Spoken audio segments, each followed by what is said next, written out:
Hello, ladies and gentlemen. Welcome back to the channel. I hope your day and your week have been going very well so far. This is Clash of the Titans, the show where we break down each and every ranked on ranked matchup throughout the entire college football season.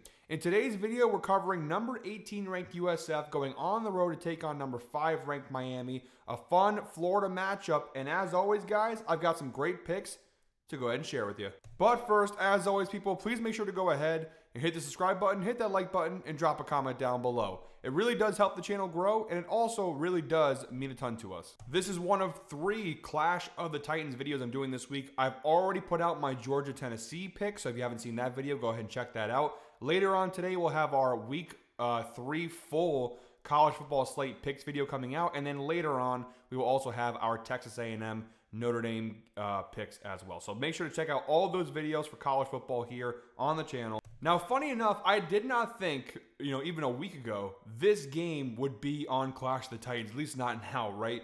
Who knew USF would have this start to the season, beating Boise State, and then last week's shocking upset win over Florida?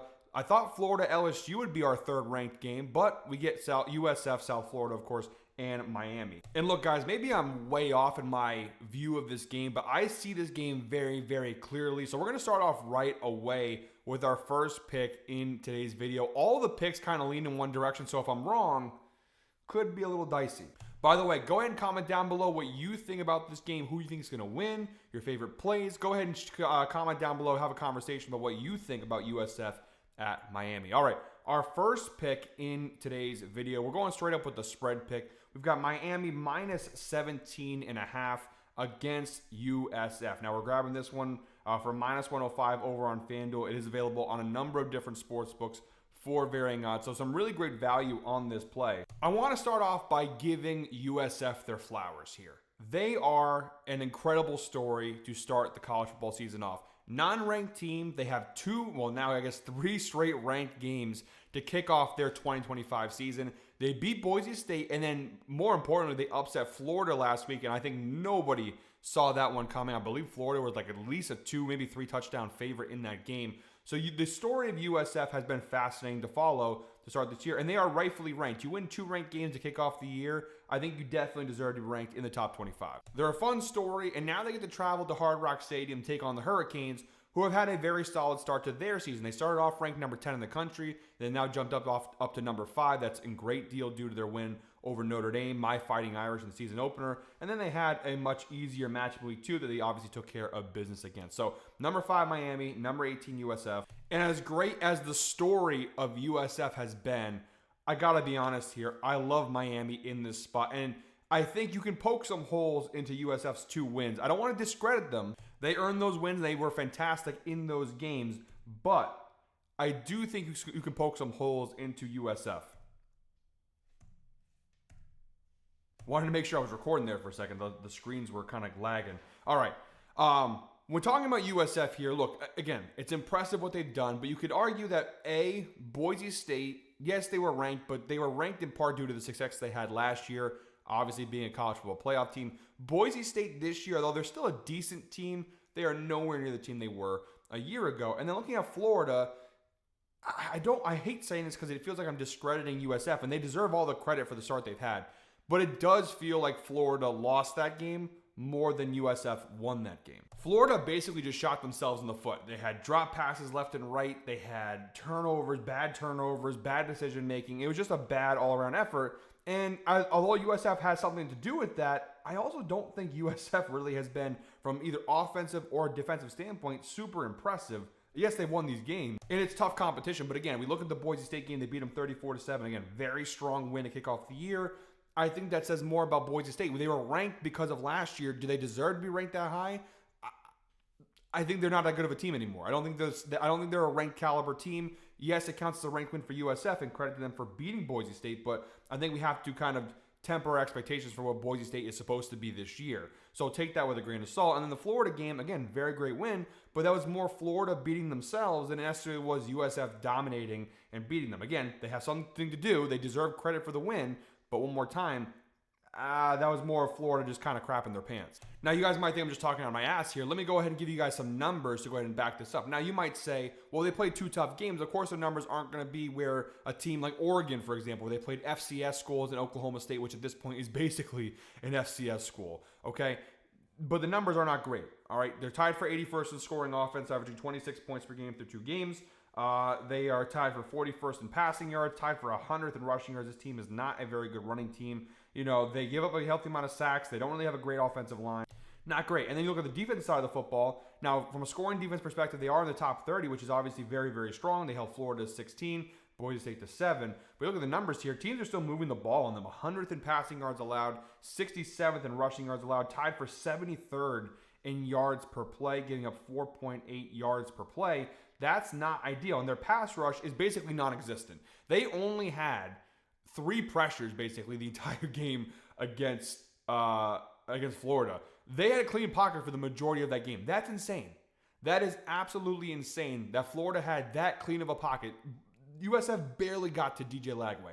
Barely got to him. That just kind of reiterates my point where it's like they only had a handful of pressures against Florida, and yet they just couldn't get the job done. That says more about Florida than it does USF, because although USF secondary is not terrible, although, 239 yards per game, they had a clean pocket. Like, Florida just missed up on so many opportunities in that game. All of this leading to where Boise State was a lesser opponent, and Florida, they got some real great luck on their side, a lot of bad play from Florida. You're not going to see the same thing happen here with Miami, especially not at home. This Miami team is one of the 5 best teams in the country. They are a legitimate playoff team as well as a legitimate national championship contender. I don't know if Boise State and Florida come anywhere close to those categories. Miami's in an entirely different tier, different class than either of the 2 teams that USF has beat. Apologies to Florida and to Boise. Miami's a real team. Those teams, they've got some question marks. Florida could still bounce back, but Miami's a legit team. I think USF is going to struggle heavily in this game. You can't pressure the quarterback. Carson Beck is not DJ Lagway. I like Lagway. He's a good talent. But Lagway is very much, I don't know if Jameis Winston's a fair comparison. He's the home run hitter, right? He's the guy that throws the deep balls. He makes the flashy plays. The little plays, the little dink and dunks, the short passes, the routine passes, not exactly his stronger suit. Carson Beck, on the other hand, can go ahead and dice you up with those. He doesn't need to make the big throws. He can make the easy routine throws, which is where USF was actually giving Florida a lot of clean looks there, but Florida just wasn't taking them. Miami's offensive line, far better than Florida's. Carson Beck, a better quarterback than DJ Lagway. Miami, their offense has looked very, very strong. In the face of a great defense in Notre Dame, they got the job done. If you can't pressure Carson Beck, he is going to demolish your defense here, and that's really what the basis of this game comes from. USF has a non-existent pass rush. Their defensive line, incredibly inferior. That's not going to pay off against Miami. It's just not going to work. You can get away with that against Florida, and you can get away with it against Boise State. You cannot get away with that against this Hurricanes team, who has looked very, very strong to start the year. And we're just talking about Miami's offense. We haven't even gotten to their defense yet. Now, you can say for my Fighting Irish in week 1, their offensive line did not look great, and it didn't. The offensive line definitely let down. But part of that was Miami's defense was so damn dominant. That's the other key thing here. Miami has so much more talent on both sides of the ball than USF. Miami is a top team. USF, they've been an impressive run, but in college football, you got to have the bodies. You got to have the talent. Miami has the talent. Sometimes the motivation, the hard effort can beat talent, but in this circumstance, I think Miami takes care of business here. This defense is legit. They're going to put pressure on USF, and on the flip side, I just don't think USF's defense is good enough to go ahead and force Miami into making mistakes. The spread is high for a ranked-on-ranked matchup, but for good reason. I think the sports books have a pretty good number here. Miami minus 17.5 is most definitely the way to go here. And moving on to my second pick, guys, just kind of continuing this trend. Like I said, I'm heavily leaning on Miami in this game. All of my picks are very much based on I think Miami is going to dominate USF in this game. My second pick is Miami on the first half spread minus 9.5, which I'm grabbing from minus 115 over on BetMGM. Now, they did cover this in their last game. They were up 28-3 at halftime. In the Notre Dame game, they did not cover it 14-7, but again, Notre Dame, a top 10 team in the country. That's a spot that I understand them not covering. For USF, though, and this is really where I have some concerns, they have not been a great first half team. Now, to be fair, they've covered the plus 9.5 spread in each of their first 2 games, but if you look at these games, USF has not gotten started very well at all. 6 points in the first half against Florida and just 10 points in the first half against Boise State. This team has gotten off to some slow starts. Now you can say, hey, well, look, they held Florida to 9 points in the first half. They held Boise State to 7 points in the first half. That's pretty good. And it is, but again, Miami's offense is a step above those offenses. You're not going to be able to slow them down. I just think that Miami may not even score a ton of points here in the first half necessarily. I just don't think USF is going to be able to score much. Again, just 6 points against Florida in the first half. They've struggled in the first quarter. I thought about taking the first quarter spread, but honestly, those first quarter bets are very risky. One blown coverage, one bad play, and you lose your bet there. I think Miami in the first half, -9.5. I think they come out here. USF has struggled out the gates in these first couple of weeks. I don't see why they wouldn't change against Miami, who is by far the toughest team they played this year. So Miami, first half spread -9.5. We're also going with the overall spread of -17.5. I'm really expecting, as you guys can obviously tell from my speech, from my picks, I'm expecting a Miami domination in this game. Now, before we finish off today's video with one final pick, I want to talk to you guys about the sponsor of today's video, and that is Epic Fantasy. Epic Fantasy is a new DFS fantasy app that is going to dominate the game. If you like player props, this is a great place to play. They offer better lines and better payouts than the competition out there. And that is just within their pick-em mode, in which you pick more or less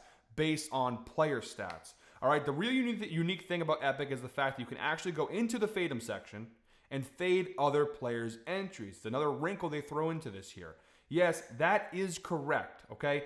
If they even get one part of their entry wrong, you walk home with the bag. Go try Epic today. Use code GUYBOSTON, and they'll match your first deposit up to $50. Let me say that one more time for you guys.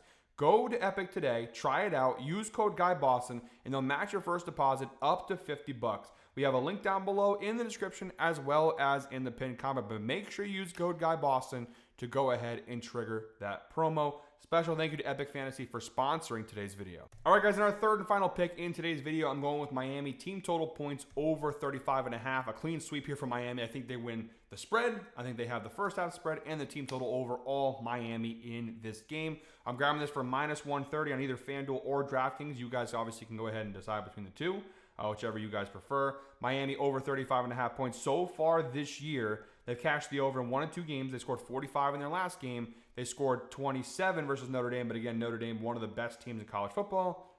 Understandable, they're not going to score as heavy in that one. And it's tough to look at last year's numbers because obviously they had Cam Ward last year, but a 92% hit rate on this team total over last season. This was a high-flying offense averaging 43.92 points per game. And although I think the difference between Cam Ward and Carson Beck, honestly, and this might sound crazy to say, I think Cam Ward is going to be a great player in the NFL. I think he's a legitimately great quarterback. I'm not saying Carson Beck isn't good. I just don't think he's the type of player like Cam Ward. Cam Ward is going to be successful in the NFL. Carson Beck, I don't really know if there's an NFL future for Carson Beck. I guess everything remains to be seen. But I think Cam Ward is definitely a tier above Carson Beck. So he obviously made this Miami offense electric last year. But this is still a very good offense. They've got great weapons, great offensive line. You know, this is a top 5 roster, okay? Miami should be able to score here. And again, I just don't trust USF's defense here. Although the scoring defense has looked okay, you know, tie for 114th in first downs, 100th in passing yards. Miami, obviously, so far this year, you know, 32nd in passing yards per game, 274.5 passing yards per game. This offense can chuck the ball. Yards per play, 6.3, which is tied for 45th best in college football. USF tied for 73rd, giving up 4.8 yards per play. So they already give up more yards per play than most teams, and Miami obviously in the top 50 in the nation yards per play. Miami also very good at protecting the football. They don't really turn it over too much. USF doesn't really create that many turnovers, to be fair. But, you know, and the key thing for me here is I just don't think this USF team can get pressure on Miami. So Carson Beck's going to have time and a nice clean pocket to go ahead and dominate. When he has a clean pocket, he's one of the most efficient quarterbacks in college football. So I do like the spot. We do have head-to-head data, which is from last year. But again, different USF team, different Miami team. Miami did beat them 50-15 the last time they played.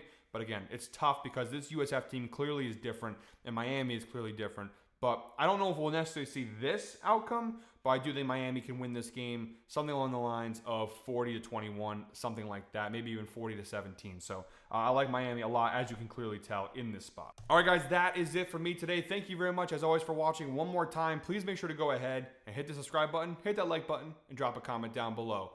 We still have our Texas A&M Notre Dame video as well as our full Week 3 college football slate video to come out, so make sure to tune in for those. Until next time, guys, hope you're all winners. Enjoy your college football weekend. Enjoy USF versus Miami. Should be a fun one. And let's go ahead and make some money, baby. Let's go.